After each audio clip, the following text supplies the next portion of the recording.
행복 소나무 시간입니다. 여러분 만나서 반갑습니다.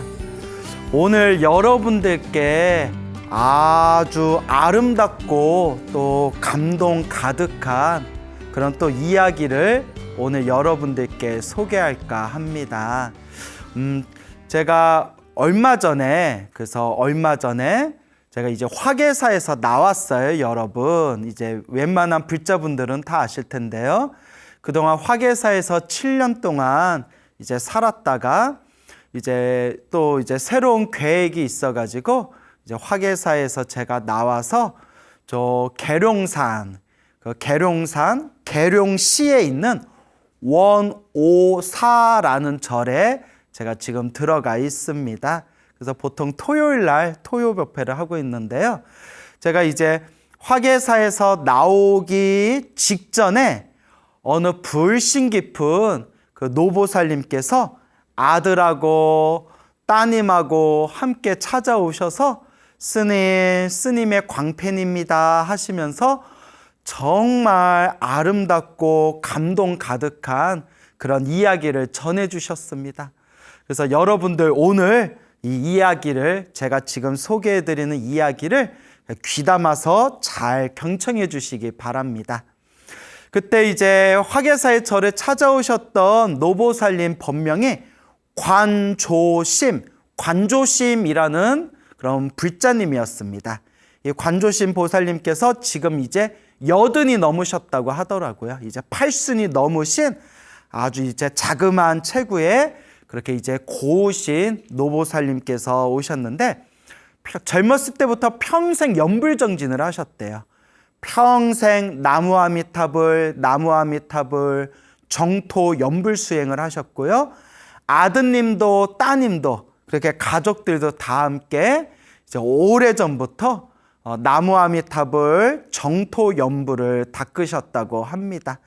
근데 이 관조심 보살님께서 찾아오셔가지고 들려주신 이야기가 이제 본인 이야기가 아니라, 물론 본인도 이루 헤아릴 수 없는 신비한 가피를 많이 받으셨지만, 이 불자님께서 해주신 얘기가 당신 관조심 불자님의 부모님 되시는 아버지 어머니의 그런 연불 가피에 대한 이야기를 저에게 직접 전해주시기 위해서 멀리서까지 이제 서울에 있는 저한테 찾아오셨습니다.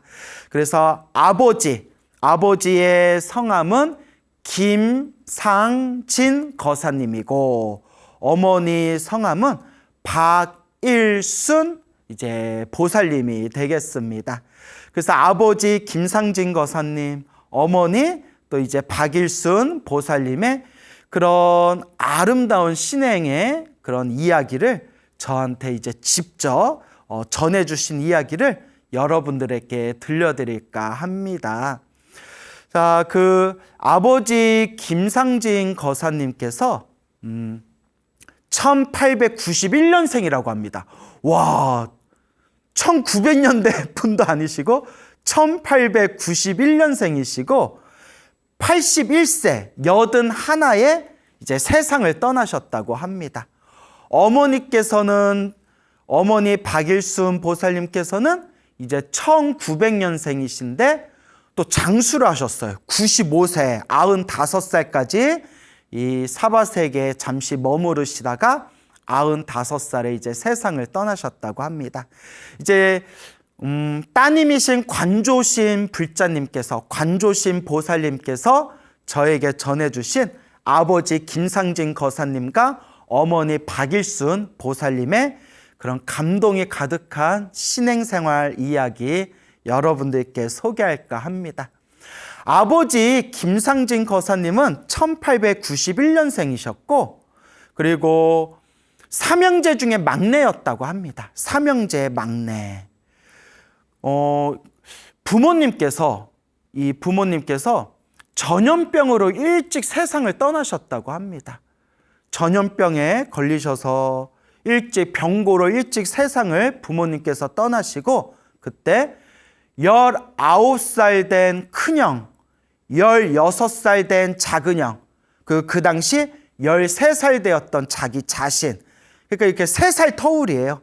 3살 터울의 삼형제가 있었는데 그렇게 갑작스럽게 부모님을 잃고 나서 큰형이 이제 장남 역할, 집안의 가장이 되었던 19살 됐던 큰형이 이제 작은형이랑 막내를 고모댁에 맡겨놓고 나는 저기 돈 벌고 올게, 돈 많이 벌어 올 테니까 기다리고 있어, 돈 벌고 올게 라고 하더니 큰형님이 이제 집을 나갔다고 합니다. 돈 벌고 올게 라고 하면서 이제 고모 집에서 잘 지내고 있어, 고모 집에서 잘 지내고 있고 형이 다시 돌아올게 해서 이제 작은 형이랑 이제 막내인 이 김상진 거사님이랑 이렇게 고모 집에서 살고 있는데 어느 날 소식을 들었대요.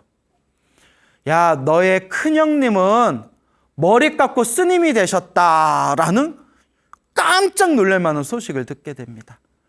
머리 깎고 스님이 되었으니까 이제 큰형님 기다리지 말고 큰형님은 지금 열심히 수행하고 공부하고 있으니까 그렇게 큰 깨달음을 얻으면 다시 오실 거다. 그가 그때까지 이제 큰형님 기다리지 말아라 라고 하더래요. 어찌나 이 거사님이 그렇게 아버지, 어머니 빈자리에 기둥 같은 역할을 해주셨던 장남이었던 큰형님이 머리 깎고 출가해서 세속을 떠났다는 얘기를 듣고 막 슬프고 화도 나고 서운하기도 하고 여러 가지 감정이 복받쳤다고 합니다. 어쨌거나 그렇게 이제 고모 집에서 그렇게 이제 한 해 한 해 그렇게 이제 세월을 보내게 되었을 때 간간히 큰 형님 소식을 듣게 되었대요. 그래서 나중에 들은 얘기가 너의 큰 형님은 머리 깎고 스님이 되신 대로 맨날 이렇게 벽만 보고 앉아 계신다. 그렇게 항상 매일 수행을 하고 계신다. 매일 그렇게 수행하고 계시니까 그렇게 알고 있어라 라고 들었는데 이제 마지막 들은 소식이 훨씬 뒷날 마지막 들은 소식이 너의 출가하신 큰형이 열심히 수행해서 그렇게 도를 깨달았는데 딱 앉아서 세상을 떠나셨다. 세상을 일찍 떠나셨는데 딱 앉은 채 숨이 딱 끊기셨다라는 말을 마지막으로 전해 들었다고 합니다. 그러니까 기본적으로 불심이 대단한 그런 어떤 부처님의 인연과 깊은 집안이었던 것 같아요. 그렇게 큰형님이 먼저 머리 깎고 출가하고 나중에 멀리서 들은 소식으로는 딱 자리에 앉은 채 우리가 그걸 좌탈인망이라고 해요. 앉은 채 세상을 떠나는 것을 앉은 채 훌훌 육신의 옷을 벗고 세상을 떠나는 것을 좌탈인망이라고 부르거든요. 그래서 큰형님이 그렇게 공부하고 수행하셔서 그렇게 도를 깨달으셨고 돌아가실 때도 딱 앉아서 세상을 떠나셨다라는 이야기를 마지막으로 들었다고 합니다. 어쨌거나 이 김상진 거사님이 그렇게 자기보다 9살이 어린 그런 이제 소녀하고 이제 결혼을 하게 됩니다. 그게 이제 이 이야기를 전해주신 관조심 보살님의 어머님 되시는 박일순이라는 그런 이제 소녀와 결혼을 하게 됐는데 그때 아버지 나이가 김상진 거사 아버지 나이가 23살이었고 또 그때 어머니 결혼했을 때 어머니 나이가 14살이었대요. 14살. 지금 14살짜리하고 결혼하면 난리 나죠. 완전 뒤집혀지죠. 근데 옛날엔 조혼이라고 해가지고 일찍 결혼하던 그런 또 문화가 있었지 않습니까?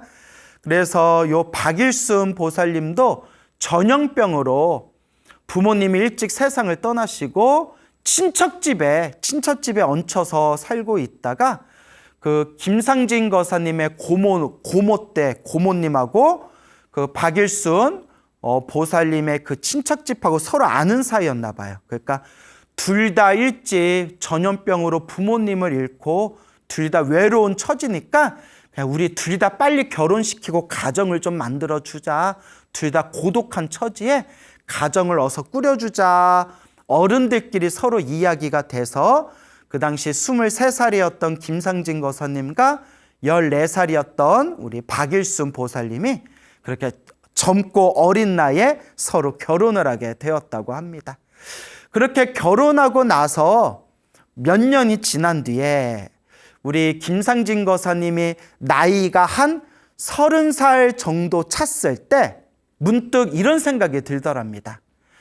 이 시골에서 평생 남의 집에서 더부살이 해주면서 일해줘봤자 이거 돈 만지기도 힘들고 살림살이 하나 제대로 건사하기도 힘들겠다라는 생각이 들어서 우리 큰 도시로 가자.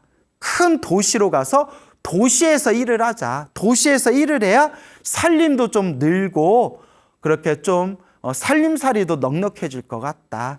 이렇게 친척집 고모집에서 이렇게 일해주면서 더부살이 하는 걸로는 그냥 뭐 아무 소득도 없을 것 같다라는 생각이 들어서 그렇게 김상진 거사님의 결심에 따라서 우리 그 박일순 보살님하고 함께 부부가 저 부산, 그 당시 큰 도시 하면 또 부산이잖아요. 뭐 서울 아니면 부산이지 않습니까?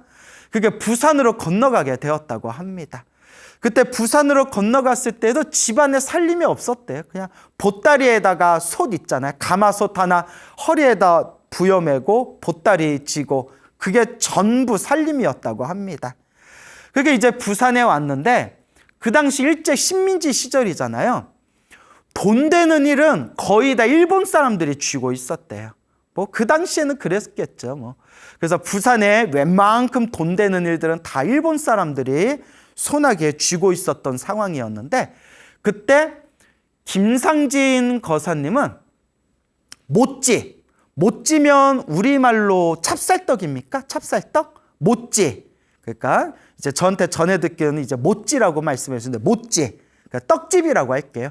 일본 사람이 운영하는 떡집에 이제 종업원으로 이제 김상진 거사님이 들어가셨고 또 부인 되시는 박일순 보살님은 어디 일본 사람 좀 부유한 일본 사람 집에 이제 일을 도와주는 그런 일단 직원으로 들어가게 되었다고 합니다.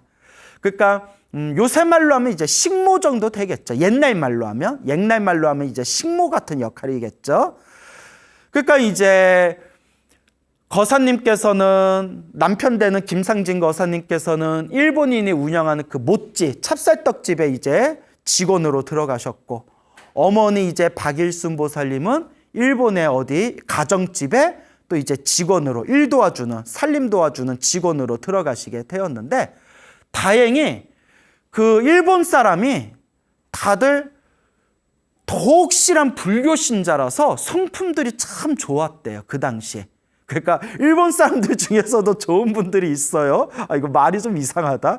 예, 그때 아버지가 들어갔던 그 떡집 주인님, 일본인 그 사람도 아주 독실한 불교 신자였고 어머님이 일 도와주러 들어간 박일순 보살님이 일 도와주려고 들어간 그 일본인 그 집도 독실한 불교 신자인데 아주 성품이 좋았대요. 그래서 그렇게 성품 좋으신 분들 밑에서 일을 시작하게 됐는데 여기 아주 놀라운 인연을 만나게 됩니다. 참 우리가 사람으로 태어나 부처님 법을 만나기가 참 어렵고 사람으로 태어나 부처님 법을 만난 것은 정말 과거 전생에 복을 많이 지어야 된다. 우리가 귀가 따갑도록 들은 얘기지 않습니까? 그 김상진 거사님이 일하고 있는 그 찹쌀떡집에 일본인 그 주인이 혹실한 불교 신자인데 부처님 경전을 하나 주더래요. 부처님 경전을 주면서 이걸 매일매일 읽어라. 이 경전을 매일매일 독송해라. 반드시 좋은 일이 생길 것이다. 라고 그 떡집 일본인 주인이 김상진 거사님한테 부처님 경전을 하나 다 주더래요. 매일매일 읽으시오. 좋은 일이 생길 거요. 그 경전이 정토 삼부경이었대요. 정토 삼부경. 부처님의 아미타 부처님의 가르침이 담겨져 있는 불설 아미타경, 불설 무량수경, 불설, 관, 무량수경, 줄여서 아미타경, 무량수경, 관, 무량수경, 이 세 가지 경전을 하나로 묶어가지고 정토삼부경이라고 부르거든요. 정토삼부경. 그 정토삼부경을 김상진 거사님한테 주면서 매일매일 읽으시오. 매일매일 읽으면 좋은 일이 생길 것이요.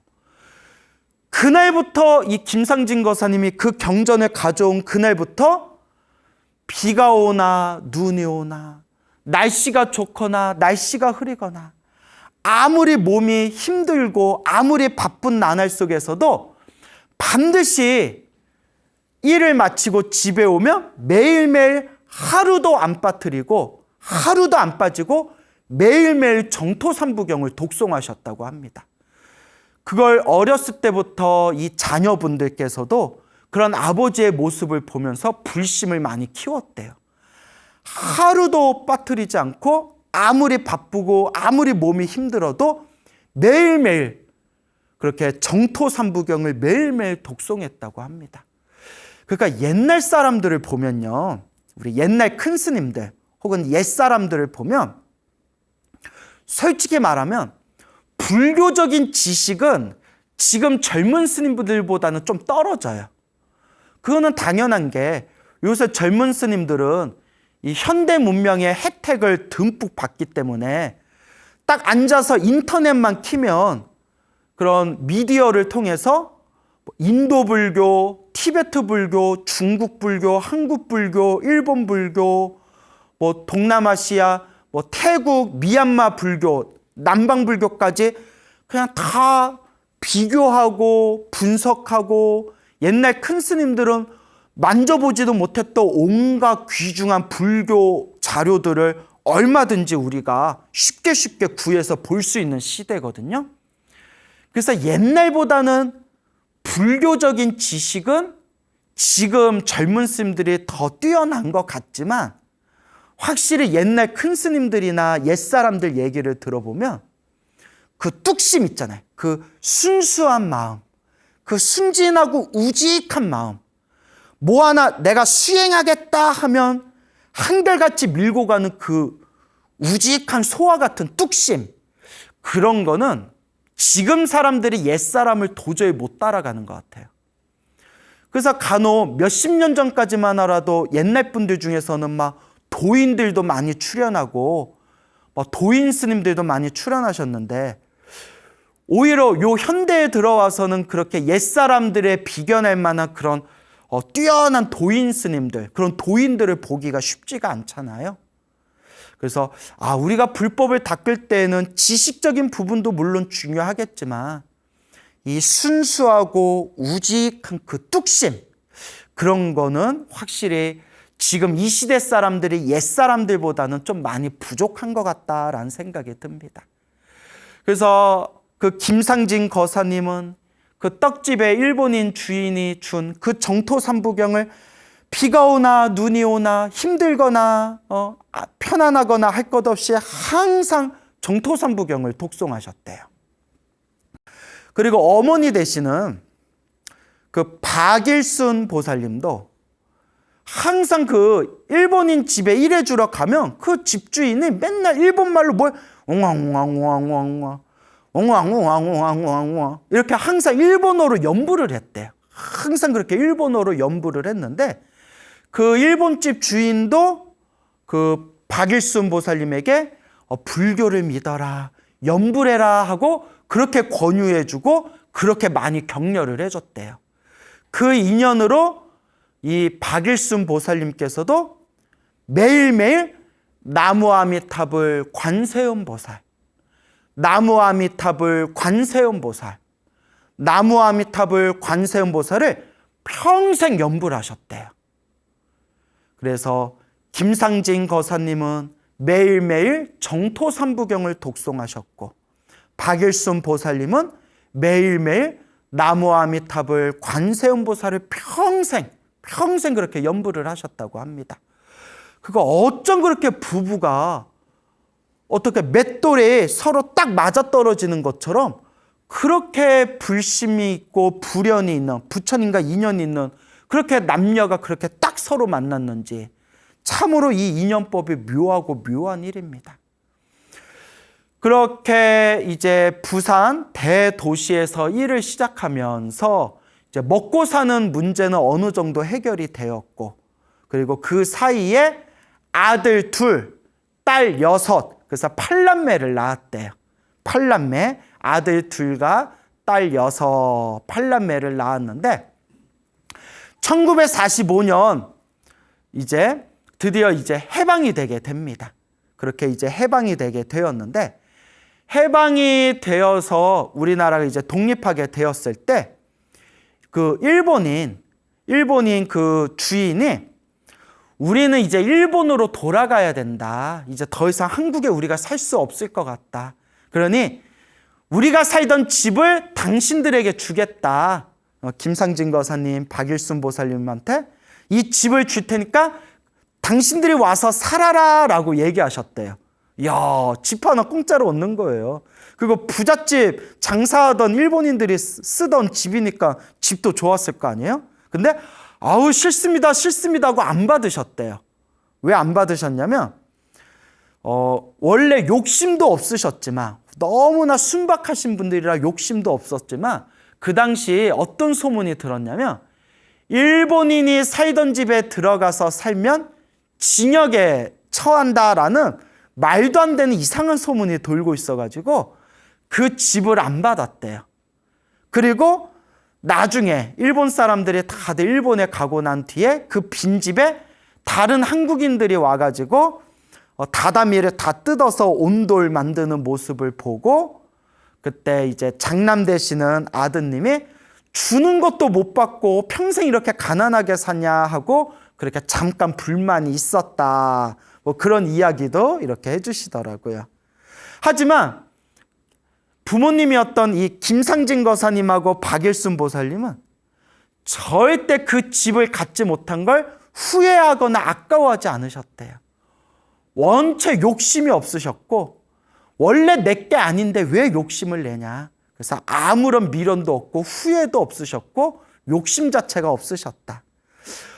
어쨌거나 그렇게 이제 갑자기 이제 직장을 잃게 된 거죠. 그렇게 이제 일본 사람들이 일본으로 돌아가고 일하던 떡집도 문을 닫았으니까.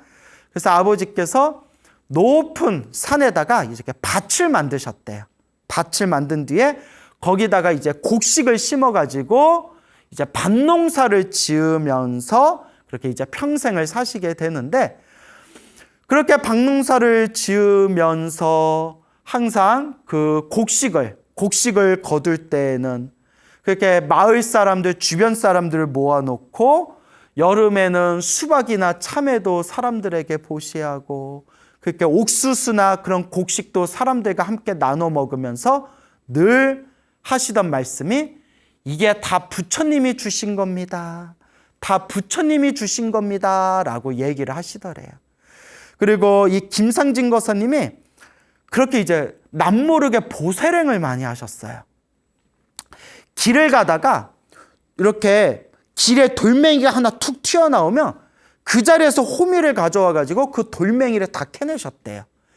행여라도 사람들이 지나가다 돌부리에 넘어져서 다칠까봐 혹시 가는 길에 그렇게 돌 하나가 톡 튀어나와 있으면 그걸 다 돌을 뽑아가지고 길을 평탄하게 만들었고, 행여라도 길에 움푹 파인 구멍이 있으면 그걸 다 흙을 모아서 행여라도 사람들이 거기에 걸려 넘어질까봐 그 웅덩이도 다 덮으시면서 그렇게 남모르게 보살행을 하셨답니다.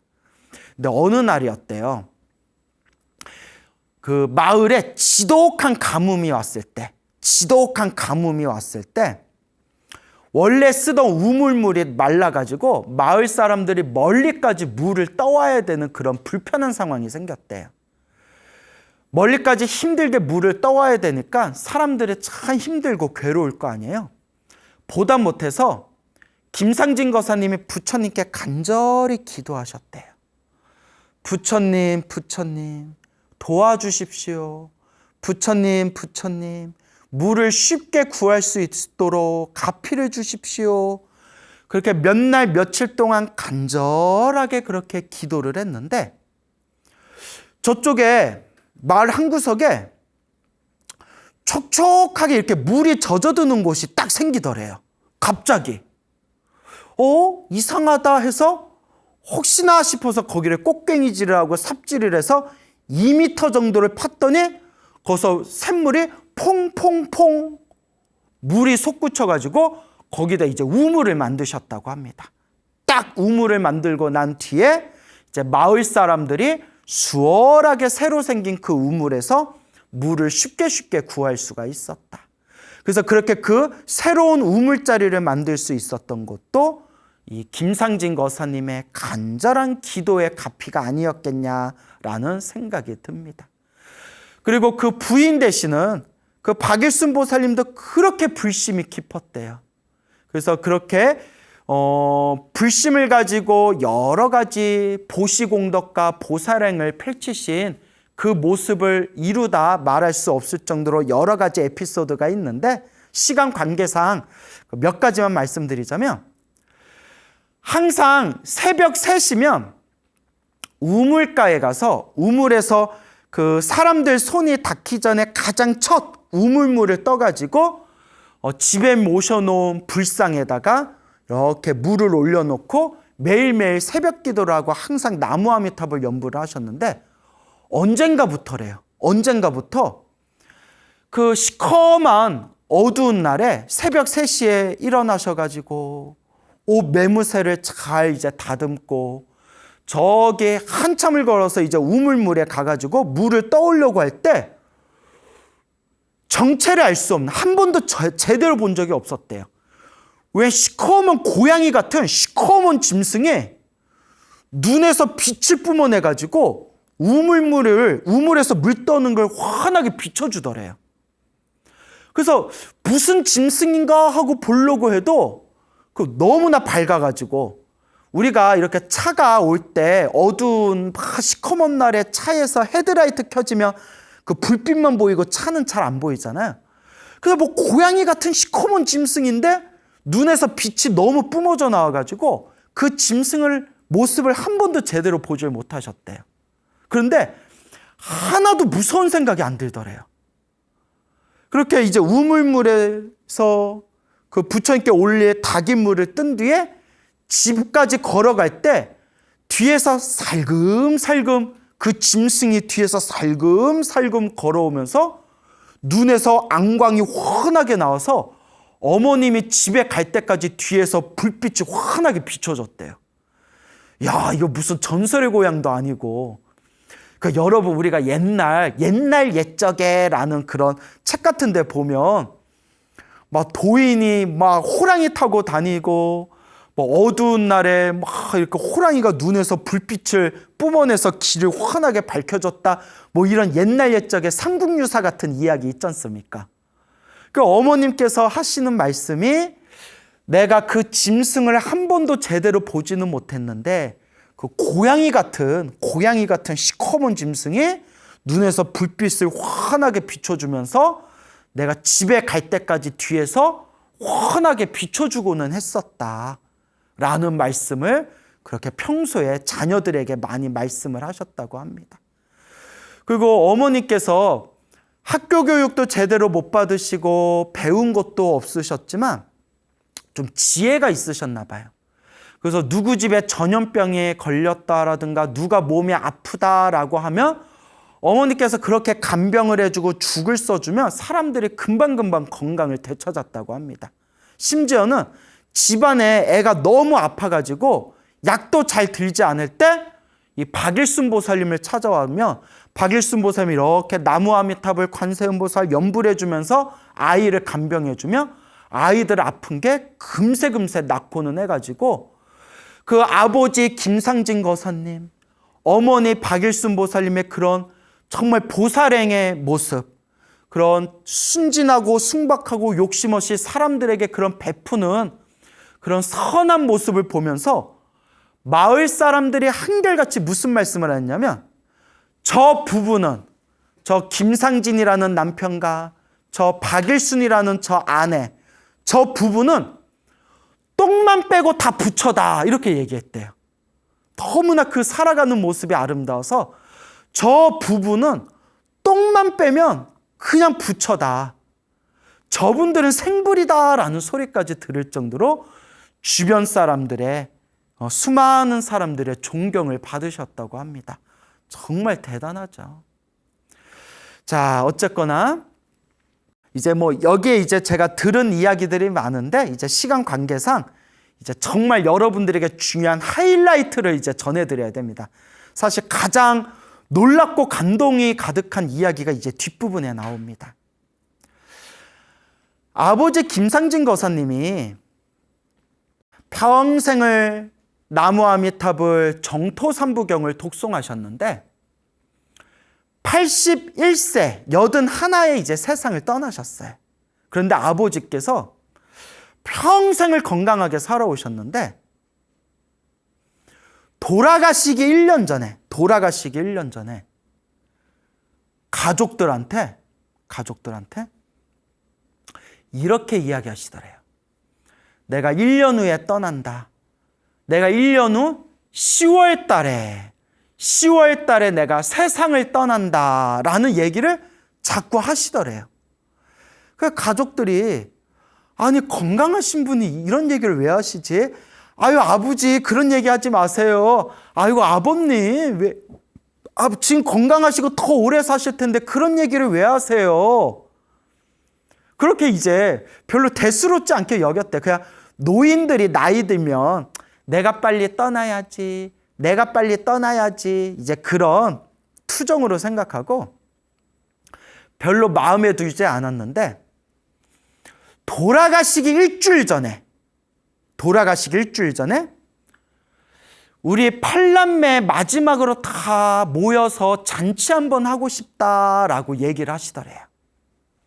그래서 돌아가시기 일주일 전에 8남매들이 다 모여가지고 그게 이제 잔치를 벌였대요. 아버지 손도 잡고 이렇게 춤도 추고 재롱도 부리고 박수치고 노래도 부르는데 아버지께서 그렇게 환하게 미소를 지으면서 아이고 좋다 아이고 좋구나 하고 그렇게 이제 잔치를 잘 끝냈대요. 그리고 돌아가시기 4일 전에 부인 되시는 박일순 보살님한테 여보 내가 이제 3, 4일 후에 세상을 떠날 것이요. 내가 세상을 떠나면 사람들이 많이 찾아올 테니까 그 쌀도 좀 미리 준비하고 김치랑 그 나물이랑 반찬거리도 좀 미리 준비하고 사람들 많이 올 테니까 그릇도 좀 많이 준비하시오. 순간 부인 되시는 박일순 보살님이 그 말이 심상치가 않더래요. 평생 나무아미탑을 관세음보살을 연불 하셨던 박일순 보살님이 무언가 올 게 왔나 보구나라는 생각이 들더래요. 그리고 그렇게 말씀하시고 3, 4일이 지난 뒤에 음력 10월 4일 날이었대요. 음력 10월 4일 날 아침에 박일순 보살님이 이렇게 부엌에서 이렇게 이제 일하고 계시는데 그때 81살이 되신 우리 김상진 거사님께서 방에 이렇게 있다가 부인을 부르시더래요. 박일순 보살님 부인을 부르면서 할멈, 여보 할멈 하고 부르시더래요.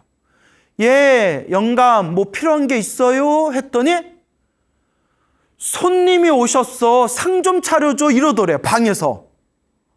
아니 방에 아무도 없는데 손님이 오셨어. 상 좀 차려줘. 할아버지가 그러더래요. 김상진 거사님이. 손님이요? 누가 오셨는데요? 했더니 부처님이 오셨어. 이거 제가 그 따님이신 관조신 보살님께 직접 들은 얘기입니다. 부처님이 오셨어. 상 좀 차려줘 라고 하시더래요. 깜짝 놀라가지고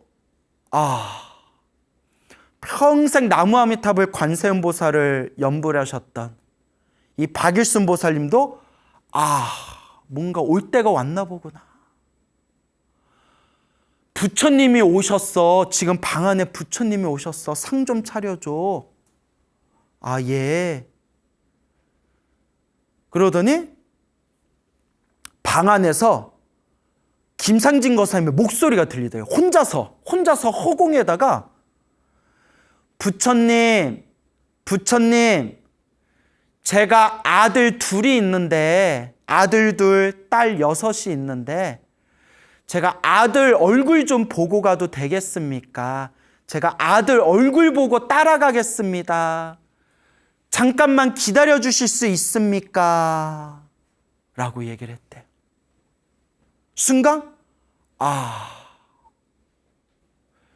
때가 왔나 보구나. 그래서 이 보살님이 방에다가 깨끗한 물 3개를 올려놓고, 부처님, 우리 남편은 평생 아무런 죄 없이, 나쁜 일 하나 한 거 없이 평생 착하게 염불하면서 살았던 사람입니다. 우리 남편 부디 극락세계로 잘 데려가 주십시오, 이끌어 주십시오 라고 방에다가 깨끗한 물 3개를 올려놓고 부처님께 기도를 하고 나갔다고 합니다. 그리고 연락을 받고 이제 큰아들이 찾아왔대요. 큰아들이 찾아와서 누워있는 아버지 옆에 딱 앉으니까 김상진 거사님이 아들의 손을 탁 붙들고, 아들아, 나는 이제 극락에 간다. 나는 이제 극락에 가니까 그래, 우리 가족들 서로 화합하고 서로 잘 그렇게 살아야 된다 하더니 눈을 스르르 감으면서 환하게 미소를 지으면서 숨이 딱 끊기셨대요. 환하게 미소를 지으면서. 그때 이 이야기를 전해주신 6번째 딸이신 관조신 보살님이 그때 30대였는데 아버지 돌아가셨다는 얘기를 듣고 부랴부랴 집에 와서 아버지 누워있는 그 모습을 봤는데 숨이 끊어져서 돌아가신 분이 환하게 미소 짓고 있는 걸 보고, 야, 사람이 죽으면서도 이렇게 환하게 웃으면서 죽을 수가 있구나 라는 걸 보고 감동을 받고 그때부터 열심히 염불하는 독실한 불자가 되셨다고 합니다. 이 이야기를 전해주신 6번째 따님이신 관조신 불자님이. 그리고 놀라운 일이 생깁니다. 아버지 장례식을 이제 준비를 하고 아버지 이제 상을 치르는데 수많은 사람들이 왔을 거 아니에요? 아버지 이제 관을 모셔놓은, 옛날 집에서 이제 장례를 치렀잖아요. 아버지 관을 이제 모셔놓은 그 안방 앞에 흙마당 있죠. 흙으로 된 마당이 황금빛으로 번쩍번쩍 빛났대요. 그게 그 자리에 온 수많은 사람들이 다 목격을 했대요. 야, 왜 이렇게 땅이 황금처럼 번쩍번쩍 빛나냐 하면서 사람들이 막 신기해했대요. 그 흙마당이 번쩍번쩍 황금으로 그렇게 빛났고, 2번째가 발인을 하는데, 발인을 할 때 스님을 모셔서 스님이 요령 흔들면서 이제 발인을 할 때 관을 들려고 하는데, 관을 내려놓은 땅이 지진이 움직이는 것처럼 막 땅이 흔들려가지고 사람들이 다들 놀래서 대경실색을 해랬대. 그때 그 발인을 하시던 스님이, 여러분 놀라지 마십시오. 이건 아주 좋은 징조입니다. 아주 좋은 현상입니다. 놀라지 마십시오 라고 해서 사람들을 이렇게 그 놀란 사람들의 가슴을 진정시켜줬다고 합니다. 그리고 아버지 관을 들고 이제 화장터까지 가서 이제 화장을 했는데 그 자리에 있는 수많은 사람들이 다 목격했대요. 아버지를 화장하는 그 화장터에서 하늘에서 황금빛으로 빛이 번쩍번쩍 방광을 해가지고 그 자리에서 수많은 사람들이 다들 놀래서 하늘을 보면서 놀랬다고 합니다. 그렇게 김상진 거사님은 분명히 극락에 가셨을 겁니다. 그리고 어머니였던 박일순 보살님도 건강하게 지내다가 95살에 집에서 편안하게 세상을 떠나시는데, 세상을 떠나시기 며칠 전부터 이제 내가 가야 된다, 이제 내가 가야 된다라는 말씀을 하시더래요.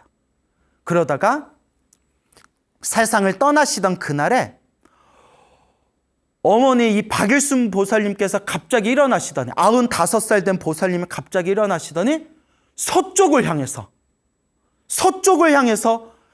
3번 절을 올리시더니, 예, 알겠습니다, 예, 제가 따라가겠습니다 하시더니 자리에 누우셔서 입으로 웅얼웅얼 입으로 뭘 자꾸 중얼중얼 하시더래요. 편안히 누우셔서. 아마도 평생 염불하셨던 나무아미탑을 관세음보살을 염불하셨겠죠. 그리고 웅얼 나무아미탑을 관세음보살을 염불하면서 환한 미소를 지으면서, 정말 아름다운 환한 기쁜 미소를 지으면서 편안하게 숨이 딱 끊기셨다고 합니다. 그 소식을 듣고 가족들이 찾아왔는데 하나도 슬프지가 않았대요. 너무나 환한 미소를 지으면서 떠나셨기 때문에 어머니가 떠나셔도 기쁜 마음으로 보내드릴 수가 있었다고 합니다. 이렇게 해서 가족들이 부처님의 가르침과 더 깊은 인연을 맺게 되었고, 그때 아들 2분이 있었다고 했잖아요. 장남과 차남, 아들 2분도 다 머리 깎고 출가하셔서 지금 스님이 되어 열심히 정토 연불을 닦고 계신다고 합니다. 이와 같이 우리 관조신 불자님께서 이와 같이 아름다운 그 부모님의 그런 연불 가피 이야기에 대해서 전해주신 이 소중한 말씀을 우리 소나무 가족분들께 제가 소개할 수 있어서 저도 굉장히 기쁘게 생각합니다. 여러분, 연불합시다. 기도하고 연불하고 마음을 닦읍시다. 예, 만나서 반갑습니다. 반갑습니다. 예, 불교에서는 업장소멸이란 이야기가 있습니다. 이야기 들어보셨나요? 네. 자, 우리 중생은 시작을 알 수 없는 과거 전생에서부터 지금까지 몸과 말과 생각으로 수많은 업을 지어왔습니다. 그래서 우리 중생은 한마디로 업둥이들입니다. 업둥이. 업을 지고 태어나고 살아가는 존재가 바로 업입니다. 여러분이 지었던 몸과 말과 생각으로 지은 모든 에너지가 바로 업입니다. 좋은 마음으로 지었으면 선업이 되고, 나쁜 마음으로 지었으면 악업이 되고, 그 선업은 행복을 이제 일구어주고, 악업은 불행을 가져다 줍니다. 그래서 우리 그 흔히 우리가 알고 있는 유명한 시 중에 뭐 왜 사냐고 물으면 뭐 그냥 웃지요라는 이야기 있지 않습니까? 근데 불교에서는 그렇게 가르치지 않습니다.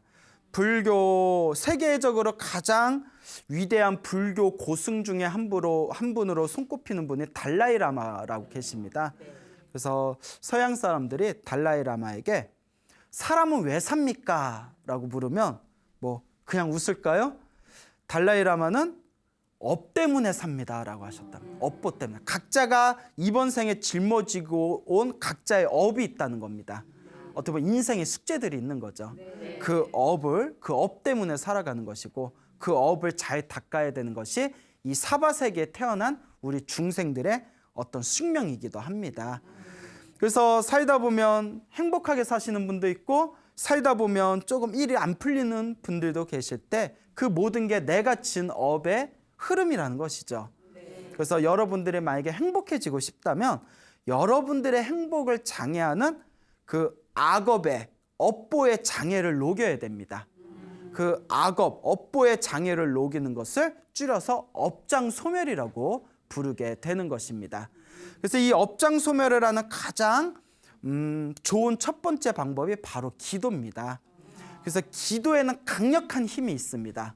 실제로 우리 수많은 제 주변에 혹은 우리나라 혹은 지금까지 이 불법을 닦아오신 수많은 불제자분들이 어떤 삶의 큰 절벽을 만났을 때 정말 간절하게, 정말 정성스럽게 기도를 해서 당신들의 운명을 아름답게 바꿔나가거나 아주 힘들고 괴로운 장애를 지혜롭게 건너가신 불자분들이 굉장히 많습니다. 그래서 불자라면, 행복을 추구하는 중생이라면 반드시 기도를 해야 됩니다. 그래서 제가 소나무를 통해서 항상 한결같은 주제가 인과응보였고요. 인과업보. 그 두 번째가 뭐 복 짓는 이야기 많이 해드렸고, 그 다음에 기도가피에 대한 이야기를 굉장히 많이 이제 들려드렸습니다. 그래서 오늘도 또 좀 어떻게 보면 굉장히 신비롭고 경이로운 그런 어떤 기도의 체험담에 대해서 여러분들에게 좀 전해드릴까 합니다. 지금으로부터 1970년대면 벌써 거의 40년 전이죠? 예, 1970년대 그때 연세가 70이셨던 노보살님의 체험담입니다. 그러니까 어때? 지금은 이미 세상을 떠나셨겠죠? 그 노보살님께서 남기신 체험담이 있는데요. 이 노보살님의 법명이 법계화 보살님이셨어요. 법계화. 우리 불자들이 절에 다니면 스님께 법명을 받지 않습니까? 그래서 법계화라는 그런 불자님이셨는데 요 서울에 사셨던 분이었다고 해요. 이 노보살님께서 그냥 평생 그냥 남편만을 섬기고 자식만 키우다가 60 초반에서야 비로소 불법을 만나셨답니다. 60 초반에 불법을 만나서 그렇게 불교가 좋으셨대요. 근데 나이 70이 딱 되셨을 때 이것도 무슨 전생의 업병이었겠죠? 그러니까 축농증이 있으셨는데 그 나이가 드셔서 축농증이 갑자기 생기신 게 한 몇 년 지나고 난 뒤에 축농증이 점점 심해져 가지고 안에서 골마서 고름이 흘러내려오더랍니다. 고름이 줄줄줄줄 흘러내려오는데 그렇게 막 썩는 냄새가 나더래요. 코가 썩어가는 거죠. 그래서 이제 70년 되면 지금보다 의료기술은 굉장히 후퇴했겠죠. 그때 이제 여러 병원을 다녀봤는데도 도무지 이 병이 나을 기세가 없더랍니다. 그래서 막 좋은 의사도 찾아가고 치료도 받아보고 약도 먹어보고 그러다가 이제 대형 병원에서 뭐 수술 받고 이제 좀 깊이 치료를 하자 했는데 그때 그 노보살님께서 그 대형 병원에서 수술 받고 입원해서 치료 받으려니까 너무 비싸더래요. 조금 집안 형편이 어려우셨나 봐요. 넉넉하질 못하셨는지 너무 부담이 되고 자식들한테 짐이 될까 봐 차마 대형 병원에 입원해서 수술 받고 입원 치료 받는 것까지는 마음이 내키질 않더랍니다. 근데 이제 막 코가 이제 안에서 고름이 차서 고름이 줄줄줄 흘러내리고 막 썩는 냄새가 나고 코가 완전히 골마버리니까 근데 이제 돈도 돈이지만 그거 방치해도 버리면 더 큰 병이 되지 않겠습니까? 그래서 노보살님이 고민하고 있던 차에 어디 이제 절에서 법당에서 법문을 듣다가 어느 스님의 법문을 듣고는 뭔가 마음이 좀 시원해진 걸 느꼈답니다. 그래서 그래 힘들고 괴로울 때는 무엇을 해야 되는구나? 기도를 해야 되구나. 불자라면 무엇을 해야 되는구나? 기도를 해야 되는구나. 그래서 이제 당신이 부처님 앞에서 법당에서 다음과 같이 맹세를 했답니다. 제가 오늘부터 100일 기도를 올리겠습니다. 매일매일 108배를 하고 매일 108배를 마친 뒤에 염불하고 독경을 하겠습니다.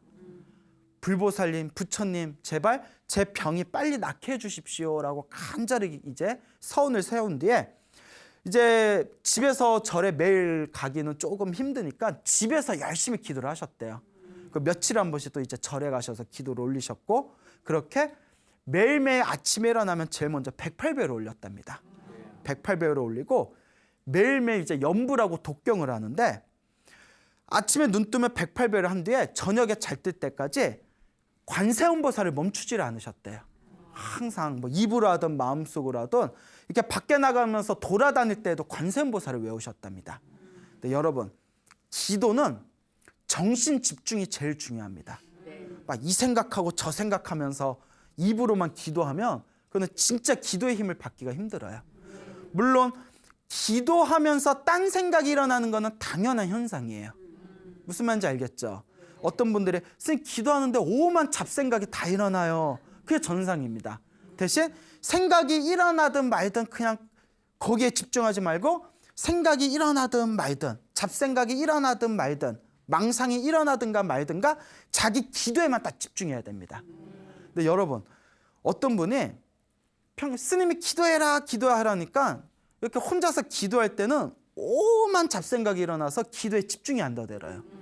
그런데 뭔가 다급한 일이 생겨서 부처님 제발 도와주세요, 관세음보살님 제발 도와주세요 하고 간절하게 기도하니까 잡생각이 안 나더래요. 아니, 사람의 마음이 원래 그래요. 뭐 또 이러요. 사람의 마음이 다급하면 딴 생각이 원래 안 들어오잖아요. 그렇죠. 노보살님, 그 자기가 급해봐야 진짜 기도가 된다니까요. 그러니까 오며 가며 계속 매일매일 108배를 하고 매일매일 그 입에서 관세음보살을 놓치지를 않으셨대요. 그게 일념이 되고 또 일념이 되고, 그러니까 기도가 하나로 싹 이렇게 순수하게 통일이 됐나 봐요. 근데 요새 사람들도 기도를 해서 신비한 영험을 얻으신 분들이 실제로 있어요. 제 주변에도 있고 소나무에서도 많이 소개해 드렸잖아요. 근데 의외로 옛날 분들이 기도를 하시면 효과를 되게 더 빨리 보셨던 것 같아요. 왜냐? 옛날 사람들 좀 순수했잖아요. 너무 순수해서 약간 좀 멍청하게 느껴질 정도로, 이게 욕하려고 하는 얘기 아니라 그 순수하니까 그냥 기도해라, 기도하면 효과 있다 하면 그거 하나만 믿고 그냥 쭉 나가는 거예요.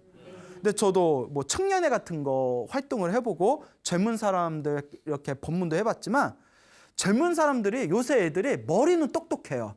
근데 순수함, 그 어떤 정신을 하나로 모으는 순수함은 좀 부족한 것 같아요. 옛날 세대들은 기도하십시오 하면 예 믿습니다 하고 그냥 기도로 쫙 밀고 가는 그런 게 있었는데, 요새 젊은 사람들은 기도하세요 하면 예 해놓고 효과가 있나? 뻥친 거 아니야? 야, 기도해서 다 되면 세상 사람들 힘든 사람 하나 없겠다, 이러면 오만 이렇게 의심이 나거든요. 그리고 저하고 굉장히 친하게 친분 있게 지나는 우리 그 청년의 젊은 불자가 있는데 기도를 엄청 열심히 합니다. 청년인데도 기도를, 아주 젊은 사람인데도 기도를 열심히 하는데, 그렇게 열심히 기도하기까지 자기도 수많은 방황이 있었다 그래요. 몸은 절에 다니지만 정말 기도가 효과가 있나? 절에 다니면서 스님들 법문 들으면서도 저게 진짜 사실일까? 근데 그럼 몇 년 동안의 고비를 넘기고 나서 지금은 아주 신심이 투철합니다. 근데 요새 사람들은 확실히 기도하는 게 옛날 사람 같지는 못한 것 같아요.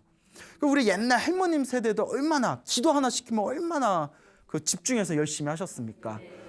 그 노보살님도 오로지 그냥 관세음보살을 입에 떼지 않고 매일매일 108배를 하면서 간절하게 기도를 하셨는데, 며칠 기도를 하셨다고 했죠?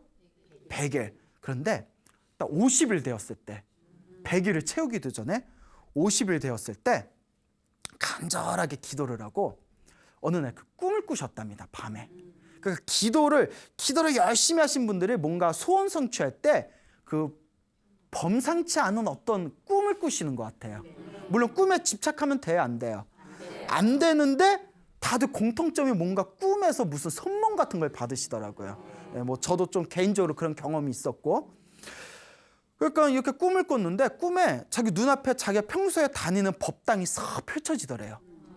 그 법당에 그 스님이 한번 이렇게 나오시더니 갑자기 그 노보살님 법명이 뭐라고 했죠? 글쎄 잊어먹었어. 글쎄 잊어먹었어. 학교 다닐 때 공부 못했죠? 법계화보살님이라고 했잖아요. 예, 이제 기억나세요? 예, 법계화보살님. 갑자기 법계화야 하고 부르더랍니다. 꿈에서 법계화야 하고 부르니까 깜짝 놀랐어요. 예? 하니까 앞으로 나오너라 이러더래요. 스님이. 이렇게 앞으로 이렇게 나오니까 자, 손을 좀 펴보세요 이러더래요. 손을 폈더니 빨간 동글동글한 알약 2개를 이렇게 손바닥에 올려주더랍니다. 이거 드셔요 이러더랍니다. 그러니까 무슨 약인지 모르니까, 여러분 남이 주는 약 함부로 먹으면 돼요, 안 돼요? 요새 큰일 나요. 함부로 먹으면 안 됩니다. 그리고 항상 제가 하는 얘기, 약은 누구에게? 약사에게. 진로는 누구에게? 의사에게. 근데 스님이 약 준다고 스님이 주는 약도 함부로 먹으면 돼요, 안 돼요? 안 되잖아요. 그러니까 할머니가 이렇게 보시더니 스님 이거 처음 보는 약인데 이게 무슨 약이에요? 이랬더니 그 꿈속에 스님이 염려하지 말고 그냥 잡사 이러더래요. 예? 그냥 잡수셔요. 잡수셔요. 그래서 뭐 스님이 드시라니까 그 약에 딱 먹고 잠에서 깼답니다. 근데 그렇게 몸이 개운하더래요. 그 코에서 흘러내리는 고름이 안 나오더래요. 그 뒤로 코병이 낫다 안 낫다. 기도한 지 50일 만에. 근데 신기한 게 어떤 불자님들은 기도를 오랫동안 했는데도 효과를 잘 못 보시는 분도 있는데 또 어떤 분들은 그냥 집중적으로 막 100일 기도를 목표로 했는데 뭐 50일 만에 그런 꿈을 꾼다거나 또 이런 뭐 3일 만에 효과를 보신다거나 또 이런 분들이 계십니다. 그거는 이제 전생에 내가 얼만큼 지어놓은 복이 있는가 혹은 이번 생에 내가 얼만큼 순수하고 간절하고 정성스럽게 기도했는가 등등의 여러 차이가 있겠죠. 그래서 이 노보살님께서 결국 시간이 흐르면서 코가 자연스럽게 완치가 되셨답니다. 그래서 건강을 되찾으신 노보살님께서 이 모든 우리가 이런 경험하면 정말 뻑 갈 것 같지 않아요? 그렇죠. 이런 경험, 이런 기도의 가피의 경험을 하신 분들은 흔들림이 없어요. 근데 꼭 기도를 제대로 안 해보신 분들이 효과가 있니 없니 절에 가면 영험이 있니 없니 예? 스님 얘기 뭐 뻥이니 아니니 네? 자기가 경험을 해봐야 됩니다.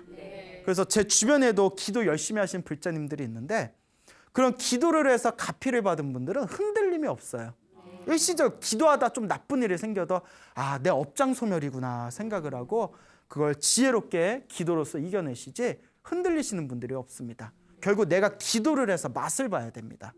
그리고 노보살님께서 이 모든 게 다 부처님 덕택이다, 부처님 덕이다 해가지고 마지막 가시는 그날까지 엄청나게 기도를 많이 하셨다. 남은 여생을 기도로 충실한 삶을 사셨다라는 이야기가 저희 절집에 전해지고 있습니다. 자, 이것도 비슷한 이야기가 있어요. 이것도 1970년대 연세가 60이었던 어느 보살님의 체험담입니다. 좀 오래된 얘기들이죠. 예, 이게 어느 분이 그러세요. 저희가 소나무가 이제 거의 100회가 코앞에 다가왔거든요. 근데 100회 동안 계속 이런 한 편마다 스토리가 막 3, 4개, 많을 땐 5개씩 나오니까 만약에 3개씩이라고 하더라도 100회면 300개의 스토리를 얘기한 거잖아요. 사람들이 그 얘기를 다 어디서 찾아내냐고. 그래서 저보고 이제 다 떨어질 때 되지 않았어요? 그래서 아직도 많이 남았다고. 근데 여러분 중요한 게 있습니다. 불교가 지금까지 전해진 지 2600년이 됐어요. 2600년 동안 한국, 일본, 중국, 인도, 티베트 세계 각지에 엄청나게 이 불교가 퍼졌지 않습니까? 2600년 동안 세계에 퍼진 그 불교 안에 있었던 이야기들을 추려내며 2600년 동안 얼마나 많은 이야기가 있겠어요. 그래서 뭐 다른 종교에서도 이런 신비한 이야기를 중요하게 여기잖아요. 불교는 이런 이야기만 하려면 끝이 없어요. 다만 불교는 깨달음을 중요하기 때문에 이제 너무 이런 이야기에 이제 집착을 하지 말라 해서 스님들이 그동안 이야기를 잘 안 한 것이지, 우리 절집에 보면 힘들고 괴로울 때 기도를 열심히 하셔가지고 이런 가피를 얻으신 분들이 굉장히 많습니다. 예, 그래서 저 같은 경우에는 이런 이야기들이 신도들에게 비록 깨달음으로 인도하는 어떤 직접적인 설법은 아니지만 또 이런 체험담을 들으면 사람들이 굉장히 마음으로 믿음을 일으키면서 좀 기도를 해야 되겠다라는 마음을 많이 일으키시더라고요. 그래서 제가 이제 이런 이야기들을 드리는데 이런 이야기들이 굉장히 많습니다.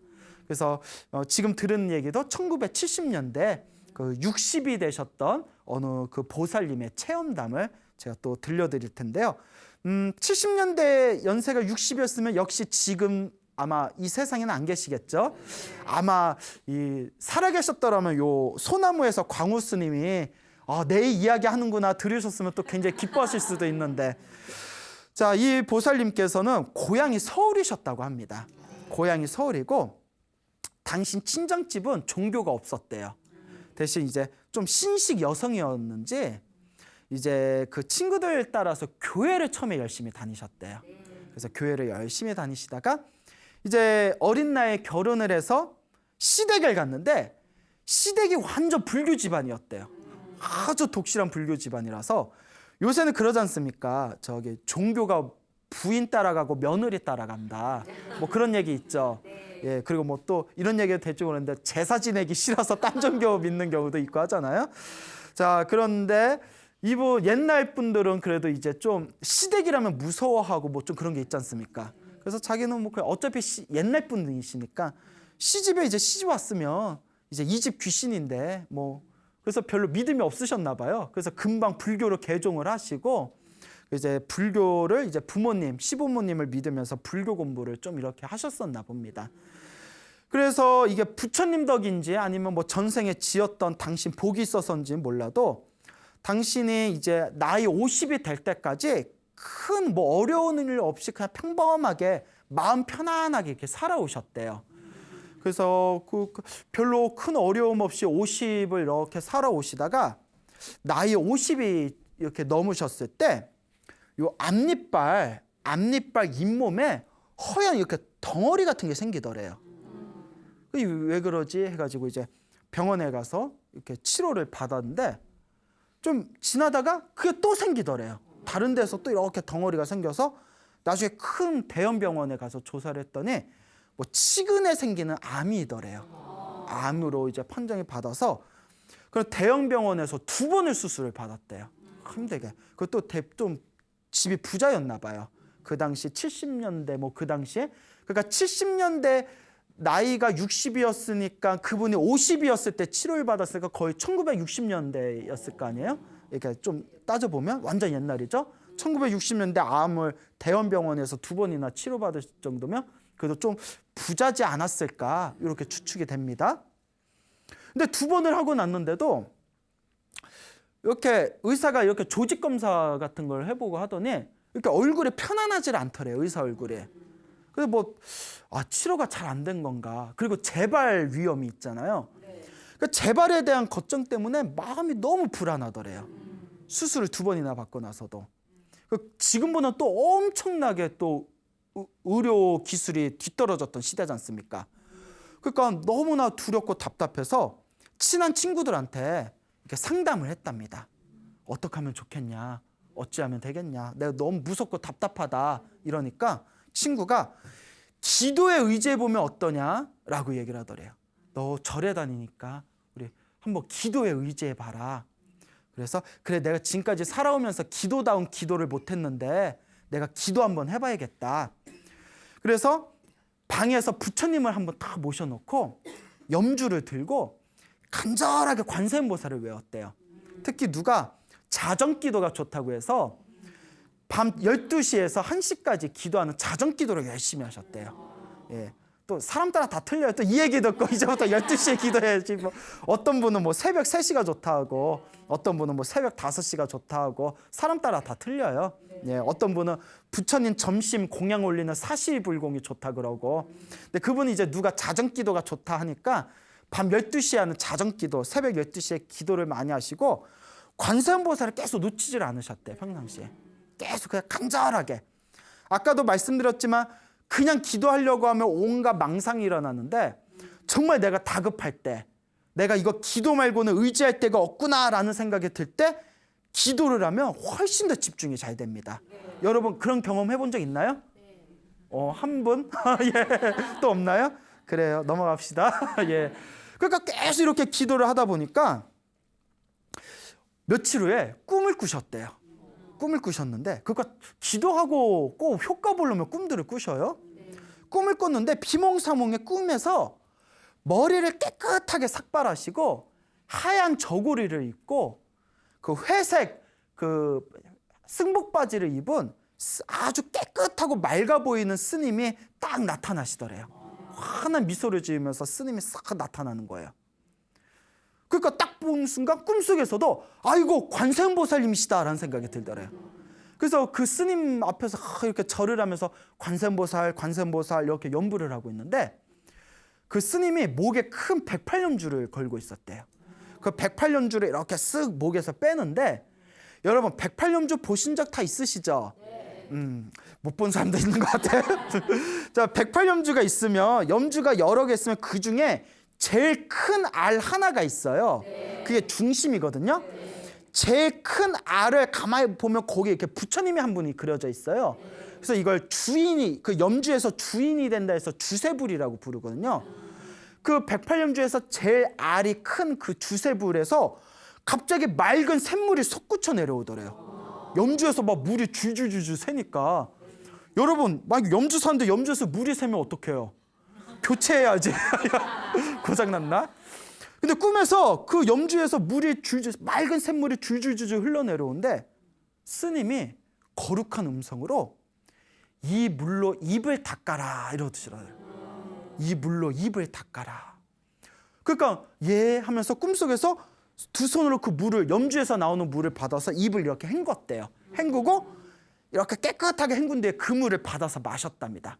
꿀꺽꿀꺽 마셨는데 꿈속에서도 그렇게 시원하더래요. 시원해서 꿈속에서도 물이 참 시원하다 하고 있는데 이제 물이 다 떨어지더니 그 염주를 이제 기도하던 그 보살님의 목에다가 염주를 싹 걸어주는, 그 스님이 걸고 있는 그 염주를 목에다 싹 걸어주면서 꿈에서 딱 깼답니다. 딱 봐도 완전 길몽이죠. 그리고 그래서 이게 감로수, 우리 불교에서는 우리의 이 신선이 마시는 물을 감로수라고 하거든요. 근데 불교로 넘어와서는 감로수가 우리의 번뇌와 업장을 소멸해주고 닦아준다고 합니다. 그러니까 꿈에서 무엇을 받아먹는 꿈을 꾼 거예요? 감로수를 받아먹고 염주를 받은 꿈을 꾼 거죠. 꿈에서 깼는데 그렇게 몸과 마음이 개운하더래요. 그런데 이 보살님이 부정탈까봐 아무한테도 말을 못했대요. 너무 좋은 꿈인데 이걸 사람들한테 함부로 얘기하면 부정탈까봐. 옛날 분들 그런 거 있잖아요. 그 부정탈까봐 말은 하고 싶어, 입은 간질간질한데 말은 못하고 꾹 참고 있다가 그때 그 꿈을 꾼 게 동지 3일 전이었대. 동지. 근데 우리가 보통 동지 되면 팥죽 먹는다고 절에 가잖아요. 그래서 이 보살님이 이제 쭉 이렇게 한 며칠 참았다가 동지 맞춰가지고, 여러분 저기 우리 서울 우이동 쪽에 가면 운가사라는 조그만 옛날 절이 있어요. 운가사라고. 그분이 그 60년대 운가사 신도셨나 봐요. 운가사를 이렇게 올라갔는데 그때 이제 그게 옛날에 그쪽이 다 산이고 밭이었잖아요. 거기에 이제 산길을 따라서 쭉 올라가면 그 서울 운가사가 굉장히 좀 높은 산에 있었다는데 지금 이제 교통편이 좋아졌겠죠. 근데 평상시에 거기 가려면 힘들어서 올라갔다 한참 쉬고 올라갔다 한참 쉬어 갔는데 그 꿈을 꾸고 나서 몸이 너무 개운해져가지고 한 번에 그 절에 휙 올라갔답니다. 그래서 운가사 주지스님을 만나서 이제 스님이시니까 스님한테 다 꿈 얘기를 했대요. 그 스님이 깜짝 놀라면서 야, 이건 누가 봐도 스님이 아니더라도 범상치가 않죠.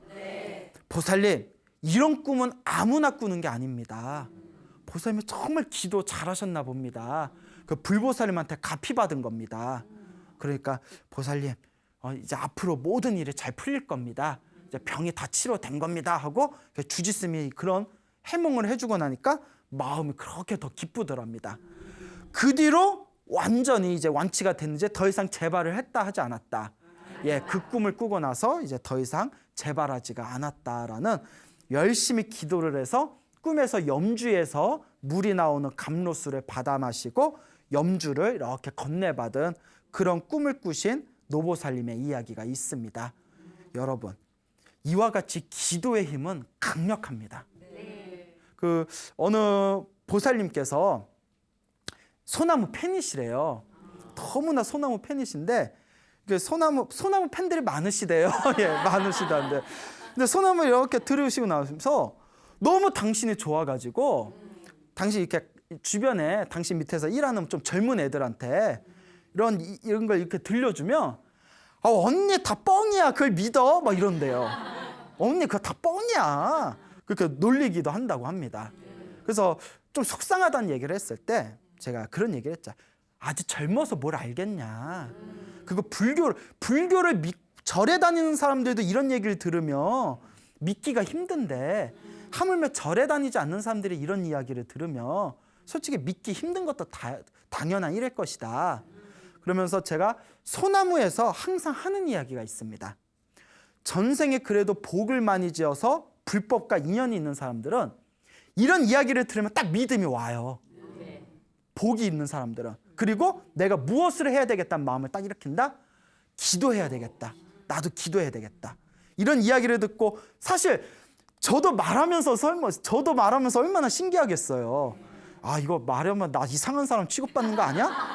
근데 제 주변에 불자들 진짜 경험하신 거예요. 그분들이 저한테 뻥 쳤을까요? 근데 그분들이 다들 신신 깊은 분들인데, 그러니까 이런 이야기를 듣고 딱 믿음이 생기고 기도를 할 수 있는 거는 전생에 복이 있는 사람들이에요. 근데 아직 전생에 복이 없거나 불법과 인연이 없는 사람들은 이런 이야기를 들어도 딱 믿음이 서기 힘듭니다. 그럴 때는 그런 대로 그냥 두면 돼요. 그래도 이런 이야기를 들은 그 인연으로 그분도 언젠가는 또 불교를 만나게 되겠죠. 중요한 거는 내가 이 이야기를 통해서 나는 내 삶을 얼마만큼 변화시키고 있는가. 그것이 바로 중요한 핵심이다. 명심하시기 바랍니다. 그리고 이런 신비한 이야기는 백날 들어도 내가 실천을 안 하면 효험이 없습니다. 그냥 뭐 소설책 보는 거고 뭐가 틀려요. 옛날 우리 전설의 고향이라고 있잖아요. 전설의 고향 본 거고 뭐가 틀려요. 결론은 내가 무엇을 해야 된다? 그렇죠. 직접 실천하고 수행하고 체험을 해야 된다. 실제로 믿기 힘든 이 엄청난 이야기들이 제 주변의 많은 불자님들도 실제로 가피를 받은 분들이 많습니다. 그래서 제가 절했을 때 이렇게 지나가는데 어느 노보살님이 어머 막 자꾸 이러는 거예요. 그랬더니 광우스님 아니에요? 광우스님 아니에요? 이러더라고요. 그래서 제가 아닌데요? 아닌데요? 에이 맞는데요 스님. 광우스님 맞는데. 그래서 예 맞아요. 아 들켰네 뭐 이러면서 예, 그 이제 장난치려고. 그러니까 저 소나무 너무 팬이라고 그러면서 스님 저는 소나무에 나오는 내용 다 믿습니다 이러는 거예요. 아니 왜요? 했더니 저도 기도해서 그런 갚이 많이 받았습니다 이러시는 거예요. 스님 저도 젊었을 때 되게 힘들었는데 그냥 부처님만 믿고 기도했더니 저도 그런 소나무에 나오는 그런 갚이 받았습니다. 저도 다 체험해봤습니다 이러시더라고요. 그런 분들은 이런 이야기를 들어도 에이 저거 못 믿겠다. 아니죠. 자기가 체험한 일들인데 그런 분들은 기도하다가 좀 안 좋은 일이 생겨도 절대 흔들릴까요? 흔들리지 않을까요? 안 흔들리죠. 아 내가 지은 업보를 내가 지금 받고 있는 거구나. 그걸 기도로서 지혜롭게 이겨내는 겁니다. 여러분 진정한 불자라면 밑바탕에 인과 응보에 대한 확신이 있어야 되고 내가 지은 업장을 반드시 내가 조금이라도 녹여나가겠다라는 기도에 대한 믿음이 있어야 됩니다. 그것이 바로 불자의 삶이고 불자가 기도를 통해서 내 운명을 바꿀 수 있는 방법이라는 것을 명심하시기 바랍니다. 알겠죠? 네. 창원에 오래전에 10몇 년 전에 창원에 이제 모 사찰에 그 신도회장까지 역임하셨던 어느 보살님이 계십니다. 노보살님이 계신데 이분께서 이제 젊었을 때부터 이제 불교를 믿으셨대요. 젊었을 때부터 요 보살님이 불교를 믿었는데 그때만 하더라도 그래 무늬만 불자였대요. 딱 1년에 한 번 부처님 오신 날 등 하나 달고 비빔밥 한 번 먹는 그런 무늬만 불자였대요. 찔리죠? 찔릴 거야. 그 무늬만 불자였는데 어느 날 이제 결혼을 하고 이제 창원으로 오고 나서 창원에서 이제 그 근처에 있는 큰 사찰에 가가지고 그 불교대학에서 공부를 하셨대요. 뭐 부처님이 뭘 이야기하셨고 뭐 천수경이 무슨 뜻이 있는지 부처님 경전에 어떤 내용이 있는지 기도는 어떻게 해야 되는지 하나하나 배워가면서 불교는 이런 것이구나. 불교가 이렇게 위대하구나. 부처님의 가르침이 이렇게 대단한 것이구나. 이런 마음의 기쁨과 믿음이 솟구치면서 사람이 뭘 알아야 돼요. 알아야 기도도 하는 거고 알아야 믿음이 더 강해집니다. 그러니까 불교 공부를 제대로 하니까 부처님이 이렇게 위대하고 부처님의 가르침이 이렇게 대단하구나. 믿음이 무럭무럭 자라나면서 그분이 이제 열심히 이제 절에 다니셨대요. 하루하루가 기쁨이셨대요. 근데 그렇게 절에 다니고 나서 한 몇 년이 지났을 때 어느 목욕탕에 가셨는데 공중 목욕탕에서 이렇게 미끄러지셨대요.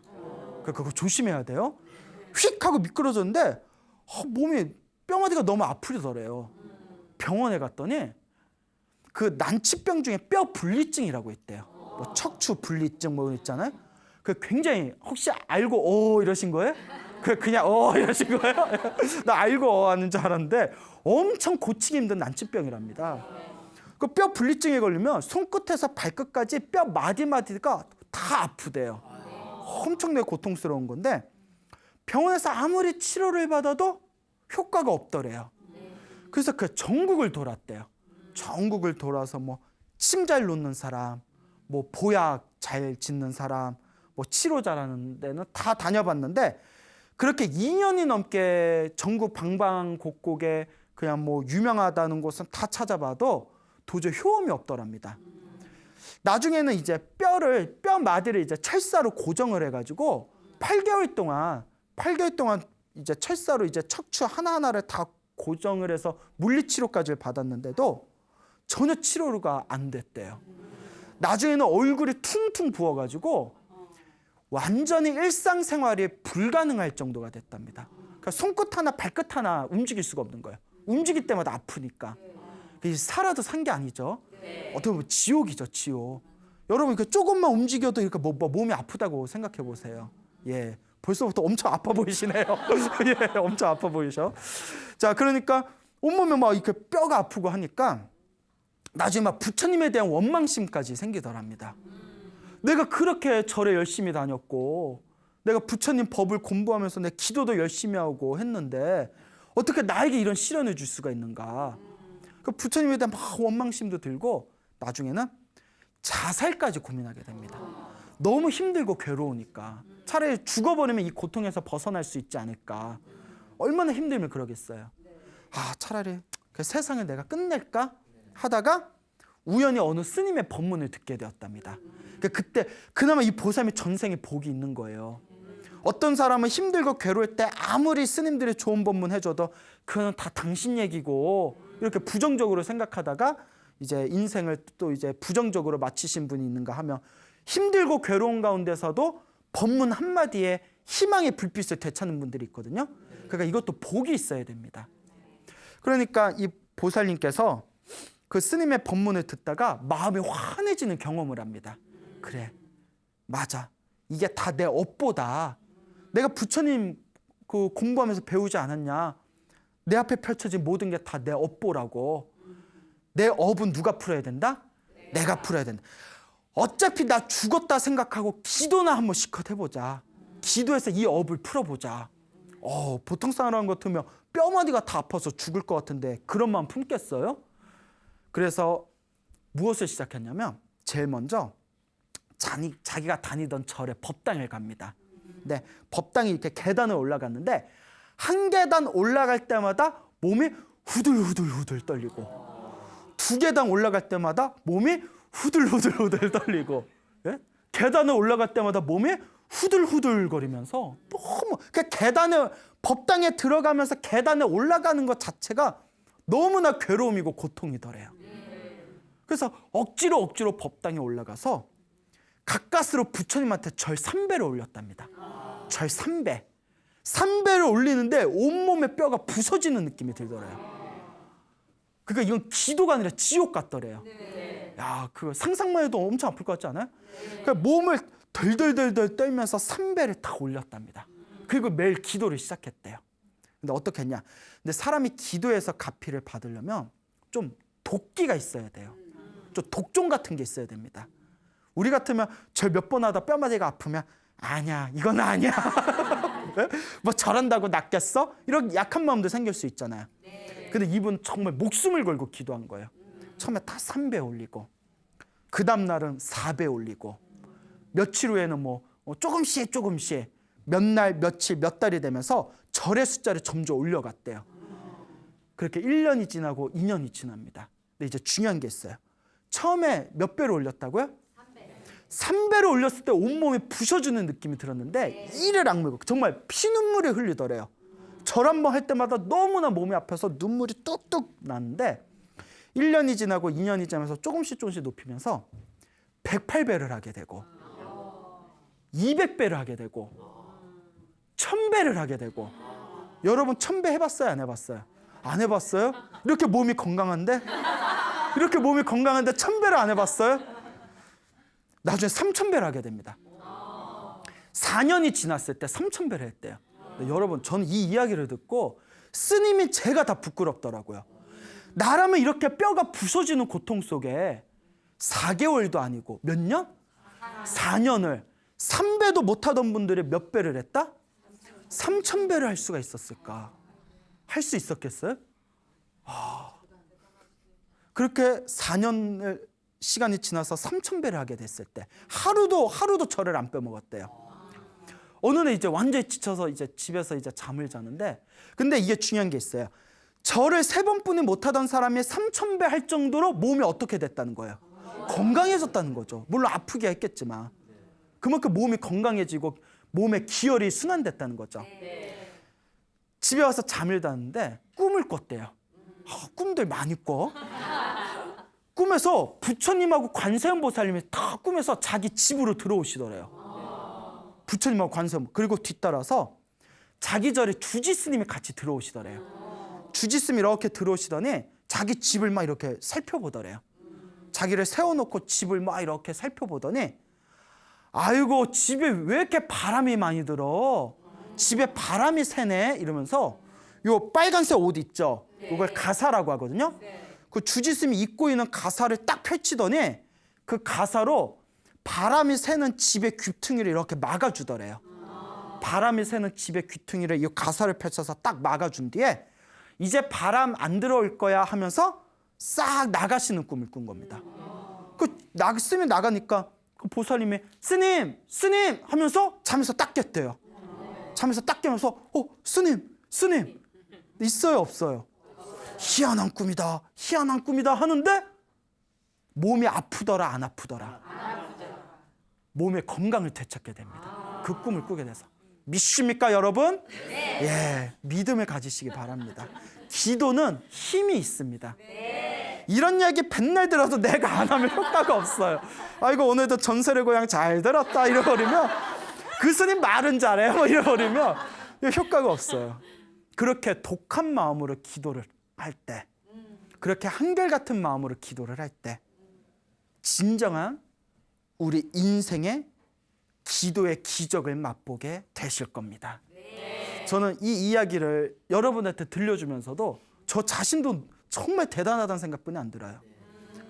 온몸에 뼈마디가 부셔질 것 같은데, 절 300, 그 계단 올라가는 것도 힘들어하던 분이 4년 동안을, 군대보다도 2배가 길어.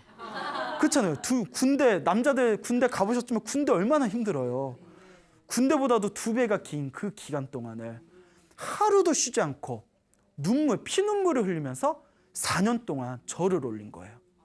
이걸 가리켜 우리가 업장소멸이라고 한다. 여러분, 우리 앞에 펼쳐진 모든 행복과 불행은 내가 지은 업보입니다. 어떤 사람은 생전 기도 한 번 안 하고 절에 한 번 안 다녀도 하는 일마다 잘 되는 사람이 있어요. 전생에 지어놓은 게 많아서 그래요. 인과응보잖아요. 어떤 사람은 절에 열심히 다니고 기도도 열심히 하는데도 스님 저는 왜 영험이 없어요 하시는 분들도 사실 있어요. 전생에 닦아놓은 게 없어서 그래요. 단 지금 뭐 하고 있다? 지금 닦고 있는 거예요. 지금 닦아놓은 걸 다음 생이든 다다음 생이든 언젠가는 내가 받게 됩니다. 하지만 이번 생에도 닦아놓지 않으면 다음 생에 또 어떻게 되겠어요? 더 어렵게 사는 거죠. 어우 지겹다, 그죠? 자 여러분, 분명히 인과응보는 있습니다. 우리 눈에 보이지 않을 뿐이죠. 그 기도의 힘은 있습니다. 여러분들이 열심히 간절히 정성스럽게 기도한다면 분명히 체험하시게 될 겁니다. 그러니 당장 눈앞에 효과가 있냐 없냐에 집착하지 마시고 여러분들이 알고 있는 지식 다 내려놓으시고 그냥 부처님만 생각하면서 순수하게 한번 기도해 보시기 바랍니다. 1년, 2년, 3년 꾸준하게 기도해 보신다면 분명히 여러분들 삶에 아름다운 행복의 열매를 맺게 되실 겁니다. 여러분, 행복해지고 싶습니까? 네. 행복한 삶을 창조하고 싶습니까? 네. 복을 지으십시오. 선업을 지으십시오. 공덕을 쌓으십시오. 복과 선업과 공덕의 힘이 여러분들을 진정한 행복의 길로 이끌어 줄 것입니다. 오늘 여기서 마치겠습니다. 소중한